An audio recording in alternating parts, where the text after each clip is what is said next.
tugas KPAI, maka KPAI ambil peran. Gitu loh. Kalau saja setiap langkah kebijakan Kang Deddy Mulyadi direcoki terus oleh KPAI, coba KPAI ambil peran. Jangan hanya kritik, rekomendasi, Atuh setiap orang kayak gitu mah tahu, atuh KPAI. Ya, coba kalau mentalnya, mental kerupuk dari Kang Deddy Mulyadi, geus bundung. Cuman karena mental Kang Deddy Mulyadi luar biasa, mental baja, semangat untuk membina mental para pemuda generasi yang akan datang, beliau tetap tegar walaupun dikritik sana-sini, dicibir sana-sini. Maju terus Kang Deddy Mulyadi untuk kejayaan bangsa kita. Pengen bikin agenda berbahaya, yaitu apa? Kritik KDRT. Karena pendukungnya. Honest, kali ini gue nge-stitch videonya seorang Firdian Aurelio, mas temuan kita ini, bukan untuk membahas tentang apa yang dia sampaikan di dalam video, bagaimana dia ngeritik seorang KDM, masalah bawa anak ke barak, masalah vasektomi. Nah, gue nggak akan bahas itu, karena gue udah tahu standingnya seorang Firdian itu di mana. Karena oposisi daripada apa yang dia dukung, otomatis akan dikritik sekeras-kerasnya. Yang jadi pertanyaan gue adalah, yang jadi gue wonder gitu, yang gue berpikir-pikir, kapan sih seorang Firdian Aurelio itu berani mengkritik seorang Pramono Anung? Dimana Firdian ini adalah seorang pendukungnya Pramono Anung, seorang pendukungnya PDI Perjuangan, dan banyak kok kebijakan-kebijakan daripada Pramono Anung yang agak-agak kapan ya berani dikritik sama Firdian? Atau cuma jago kandang?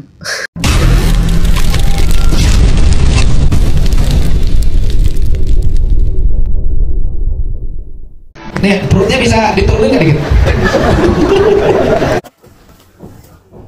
Gubernur Jawa Barat memang selalu luar biasa tentang kebijakan yang memang dijalankan, selalu memang menimbulkan sensasi.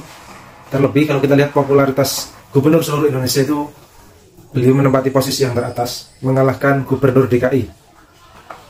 Terbukti dengan beberapa kebijakan sejak beliau dilantik, dari mulai penggusuran tempat wisata di Puncak Bogor, penertiban kali di Bekasi, melarang studi tour yang akhir-akhir ini booming dan mendapatkan banyak kritikan tajam dari para lembaga negara, dimulai dari anggota DPR, terus Komisi Perlindungan Anak, dan orang-orang yang peduli dengan hak asasi manusia. Terkait dengan mendidik anak di barak, memang setelah banyak tokoh yang hadir di sana, terbaru kemarin dari Kak Seto selaku Ketua Lembaga Perlindungan Anak Indonesia, di sana menyaksikan bagaimana anak-anak tersebut dididik di barak militer. Beliau memberikan respon yang positif, bahkan mendukung. Karena apa? Ternyata setelah terjun ke lapangan melihat langsung anak-anak dididik, karakter, mental, itu tidak ada unsur pelanggaran HAM. Karena dari lembaga negara, dari perwakilan Kementerian Politik dan Keamanan, terus dari Kanwil Kumham, ya, Provinsi Jawa Barat juga meninjau secara langsung ke sana. Memang banyak lembaga negara sangat tertarik dengan cara-cara yang memang mendidik, tidak perlu banyak retorika, kebijakannya nyata, cepat dalam eksekusi kebijakan tersebut. Karena bangsa ini bukan kekurangan orang-orang yang pintar. Bangsa ini terlalu banyak orang yang pintar yang hanya berpikir tentang konsep ide, akan masuk ruang rapat tapi nol pelaksanaan eksekusinya. Kalau bangsa ini pengen maju ke depan di tahun 2045, persiapkan generasi emas dari sekarang. Contoh nyata adalah dengan memperkuat pondasi karakter mental anak-anak kita. Deddy Mulyadi diminta klarifikasi buntut pernyataannya itu. Deddy Mulyadi didesak untuk menyampaikan klarifikasinya. Bahkan Doni Maradona Huta Barat mengancam faksi PDIP ogah terlibat apapun dengan Deddy Mulyadi. Sebelum mantan Bupati Purwakarta itu memberikan penjelasannya, kalau gubernur tidak klarifikasi, apapun yang gubernur ajukan untuk dibicarakan di DPRD, fraksi PDIP tidak mau terlibat sama sekali, tegas Doni Huta Barat. Jadi, bagaimana tanggapan kalian? Tinggalkan komentarnya di bawah. Iri banget deh sama kalian yang punya gubernur Kang Deddy Mulyadi ini. Kebijakan-kebijakan dia itu loh, sangat luar biasa banget. Dari tidak mau membebani orang tua dengan acara-acara wisuda yang ada di sekolah. Dan aku tuh juga bingung gitu, sejak kapan sih mulainya ada wisuda di TK, teman-teman. Di TK ada wisuda, SD ada wisuda, SMP ada wisuda. Kalau SMA mungkin iya, teman-teman, karena aku juga ngerasain ada kegiatan wisuda di SMA. Tapi di TK loh, TK, SD, SMP tuh sejak kapan aku nggak tahu. Bukan cuma sekedar itu doang kebijakan dari gubernur yang satu ini. Ada juga nggak boleh ada study tour, tuh ya, study tour nggak boleh. Dan sekarang nih ada juga kalau kalian yang anaknya itu bandel-bandel ya, bisa langsung dimasukin ke militer, teman-teman. Tapi militernya itu bukan diajarin pegang senjata ya, bukan. Tapi di situ diajarin untuk disiplin, teman-teman. Disiplin dari bangun tidur, membersihkan tempat tidurnya, waktu makan harus makan, waktu tidur harus tidur. Ada kegiatan juga untuk ibadah. Itu sangat bagus banget untuk perkembangan anak. Jadi kita itu kan perlu banget yang namanya mempersiapkan untuk generasi selanjutnya.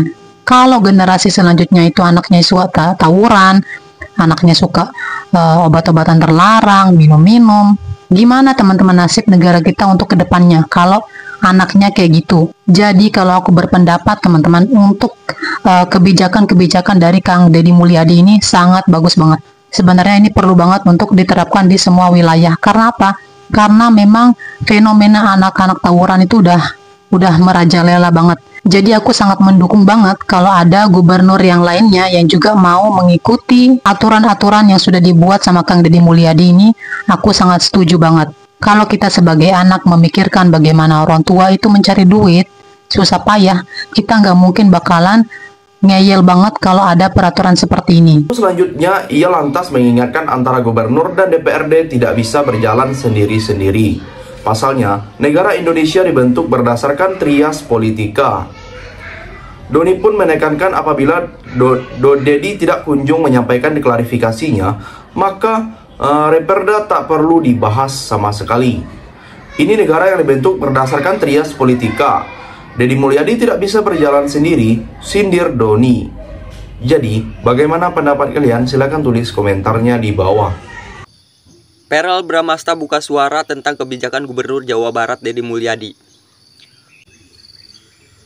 Jadi baru-baru ini tuh kita disuguhkan dengan video Bapak Perel Bramasta atau Mas Perel Bramasta ini buka suara tentang kebijakan, salah satu kebijakan Gubernur Jawa Barat Deddy Mulyadi. Bukan cuman Perel Bramasta, banyak dari orang tua murid yang merasa keberatan dengan kebijakannya Bapak Deddy Mulyadi tentang siswa bandel yang akan dibawa ke barak militer untuk dibina.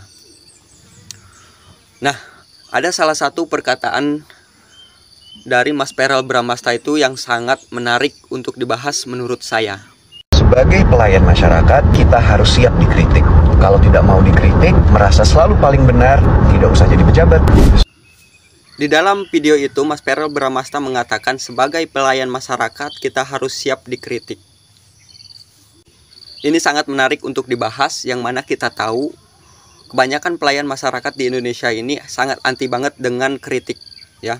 Dengan adanya video Mas Perel Bramasta yang mengatakan sebagai pelayan masyarakat harus siap dikritik, Mas Perel Bramasta itu memberikan ruang untuk kita masyarakat untuk mengutarakan kritik dan sarannya kepada pelayan masyarakat. Jadi gimana nih menurut kalian, apakah efisien kebijakan Pak Deddy Mulyadi ini yang akan membawa siswa bandel ke barak militer untuk dibina? Ya, akankah menjadi lebih baik lagi? Akankah menjadi anak yang berbakti? Dan dengan adanya video Mas Perel Bramasta ini, kita sebagai masyarakat harusnya lebih berani lagi untuk memberikan kritik dan sarannya kepada pelayan masyarakat. Nah, tulis komentar kalian ya. Berikan apresiasi kepada Mas Perel Bramasta, juga Pak Deddy Mulyadi sebagai Gubernur Jawa Barat ya. Yang terakhir, melalui pernyataan Doni Huta Barat, dia juga berharap pimpinan bisa menyampaikan bahwa gubernur harus mau klarifikasi di acara Musrembang 7 Mei yang lalu. Saya tunggu DPRD tidak ada yang bersuara terhadap pernyataan tersebut. Kalau memang tidak butuh DPRD, ya udah, tidak dibahas Reperda di DPRD, pungkasnya. Setelah pernyataannya, Doni pun mengajak rekan-rekannya sesama fraksi PDIP untuk walk out dari acara. Jadi, sampai di sini bagaimana tanggapan kalian? Tinggalkan komentar di bawah sebanyak-banyaknya. Saya dari channel YouTube Segudang TV, pamit. Sampai jumpa.